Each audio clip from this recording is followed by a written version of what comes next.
Donc on est parti. La situation, on a une femme cordiste à peu près à une 20-25 mètres en partie basse qui a fait un malaise sur le pylône.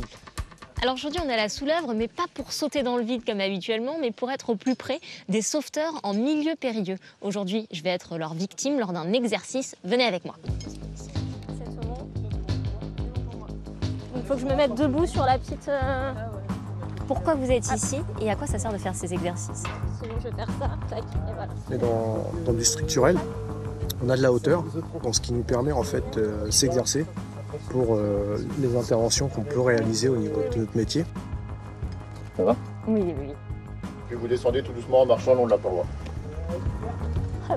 Donc voilà, l'exercice vient de commencer. Je suis suspendue dans le vide. En fait, c'est pour simuler un sauvetage en milieu compliqué. Dans la vraie vie, ça pourrait être sur des falaises ou un chemin de randonnée dont l'accès est difficile. Dans un instant, l'équipe va commencer donc à m'évacuer vers le chemin en contrebas. Oui, elle est sécurisée. Est-ce que vous pouvez nous expliquer pourquoi c'est important de s'entraîner dans ces conditions-là?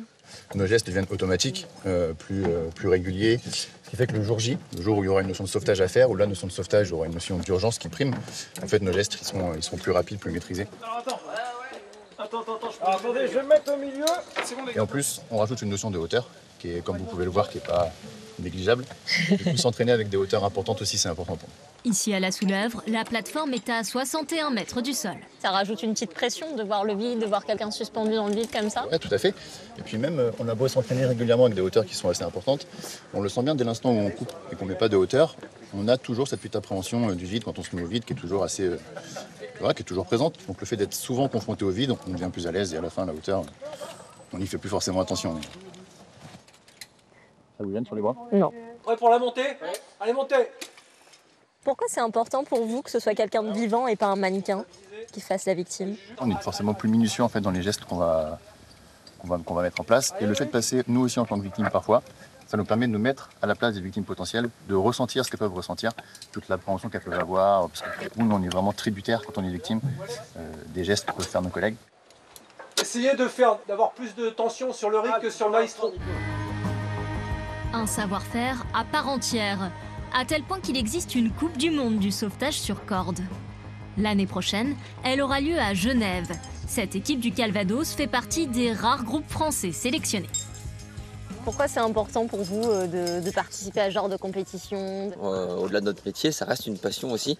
C'est pour ça qu'on vient sur notre temps de repos pour travailler. Victime dégagée! Et le côté compétition, c'est aussi être en lien avec d'autres équipes, parfois d'autres pays, et voir différentes manœuvres qui peuvent être faites, différentes manières de travailler. Seul frein à leur progression pour l'instant, les moyens financiers. Là, on a encore, je pense, 10 à 14 000 € de matériel à trouver pour être vraiment opérationnel. Que ce soit au niveau des radios, vous avez bien vu pendant la manœuvre, au niveau du mode de communication et des choses comme ça, c'est un peu limité. Le Grimpe 14 a encore quelques mois pour s'entraîner et collecter les fonds. En juin prochain, ils seront notés non pas sur la rapidité, mais plutôt sur la sécurité de la manœuvre. Cette recherche de performance permet aussi à terme d'améliorer les conditions de sauvetage réelles en milieu périlleux.